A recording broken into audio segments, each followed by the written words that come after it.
भेल बनाने के लिए हमें इमली की चटनी लगेगी।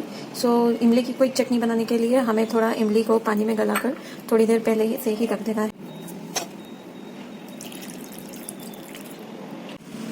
हमें भेल बनाने के लिए सबसे पहले एक अनियन चाहिए, आधा नींबू चाहिए, 2 हरी मिर्च चाहिए, 2 टमाटर चाहिए छोटे, और थोड़ा धनिया पत्ती चाहिए है। और मसाले में हमें लाल मिर्च चाहिए थोड़ा अमचूर चाहिए। हमने थोड़ा गरम मसाला लिया है आधी चम्मच, और ये हमारा चाट मसाला है। ये थोड़ा हमने नमक लिया नॉर्मल, और ये काला नमक लिया हुआ है। नमकीन लिया है थोड़ा चटपटा वाला, और यहाँ पर हमने इसके ऊपर भेल के ऊपर डालने के लिए थोड़ा पतला नमकीन लिया है। यहाँ हमने थोड़ा सा चटपटा ग्राउंड नट लिया है। इसमें हम थोड़ा गुड़ डालेंगे मीठा करने के लिए। हमने इसे थोड़ा बारीक कट किया है गुड़ को, और इसमें हमने मिला दिया है। इसे हम थोड़ी देर रखेंगे, उसके बाद हम इसे भेल में यूज़ करेंगे।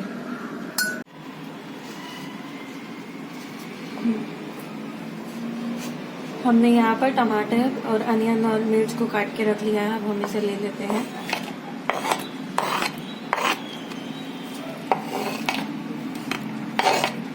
मिर्च,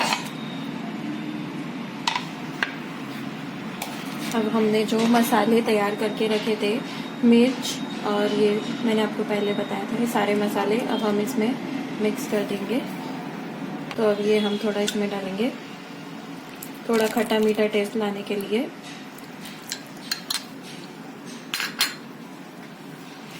इसे हम ठीक से पूरी तरीके से मिक्स कर लेंगे। अब हमने जो मुरमुरे तैयार करके रखे थे वो इसमें मिलाएंगे।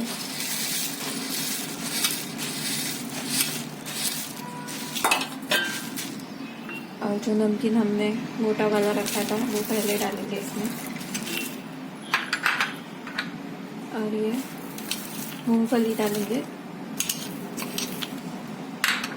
और इसे अच्छी तरीके से मिक्स कर लेंगे। देख सकते हैं हमारी भेल तैयार हो चुकी है। अब हम इसकी प्लेटिंग कर सकते हैं।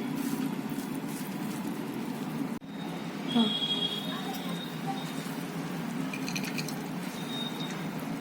ये आप देख सकते हैं भेल बन के तैयार है। हमने धनिया पत्ती कट करके रखी थी, इसे हम ऊपर डाल सकते हैं इसके।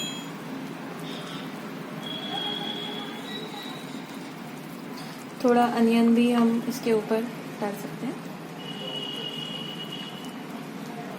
और जो हमने बारीक नमकीन रखा है वो इसके ऊपर डालना है।